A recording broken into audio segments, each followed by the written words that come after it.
kuna dada yetu ana maono. Kwa hiyo huyu dada yetu kashaoteshwa na kashaoneshwa kabisa tarehe 9 ya huu mwezi nini kitenda kutokea siku hiyo ya maandamano.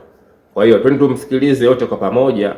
Kushusha silaha na kuacha kumwaga damu zisizo na hatia sio mpango wao. Tarehe hiyo ya maandamano ambao mmeweza kuiandaa watawaua, lakini sio kwa mbinu zile kama walivyofanya mwanzoni, maana sasa hivi wanachoepuka ni kamera.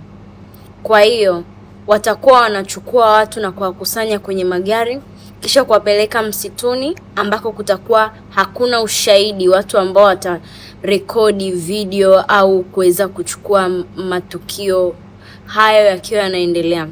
Hivyo vijana wengi wataenda kupigwa risasi misituni. Basi siku hii ya maandamano itakapofika, hakikisheni msikubali kumwacha mwenzenu achukuliwe. Kama kweli mmeamua kwenda kwa wingi wenu, basi anapochukuliwa mmoja, nendeni nyie wote pamoja kumchukua mtu huyo asichukuliwe, maana hawawezi tena kuwapiga risasi ya hadharani. Wanajua ya kwamba jicho la kila mtu linatazama na kamera zinawamulika. Kwa hiyo walichoamua ni kwamba watawachukua watu na kuwaweka kwenye makarandinga, kisha wataenda kuwaulia misituni, na watakaokuwa wanafanya kazi hizi za mauaji ni wanajeshi wenyewe. Si kuona mavazi ya polisi, ni wanajeshi wenyewe.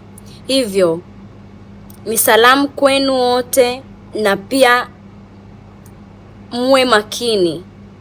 Sio mavazi ya wanajeshi yanayokuja mbele yenu na kusema yako upande wenu, haimaanishi.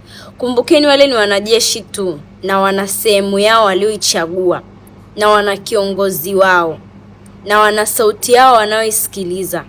Kwa hiyo msije mkachanganywa na sauti hizi. Walishachagua na ni watu wenye mbinu. Mko peke yenu kwa ajili ya kulisimamia taifa hili, peke yenu kibinadamu, lakini mpo na Mwenyezi Mungu. Kwa hiyo haina haja ya kuogopa, ila tu hakikisheni hamuachi mwenzenu achukuliwe kwa kuambia ya kwamba mtawakuta mahakamani. Hamtawakuta mahakamani, wataenda kupigwa risasi moja kwa moja, maana wenyewe wanaamini ya kwamba jinsi watakavyowaua ndivyo ukimya utazidi kutawala na uoga utazidi kutanda.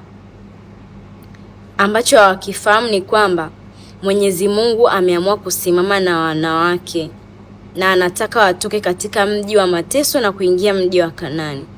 Kwa hiyo mkono wa Mungu hauwezi kupigwa, maana ingekuwa sio sauti ya Mungu watu wangeshaogopa, ila Mungu amewavika watu roho za ujasiri ndani yao ili waende katika hii safari.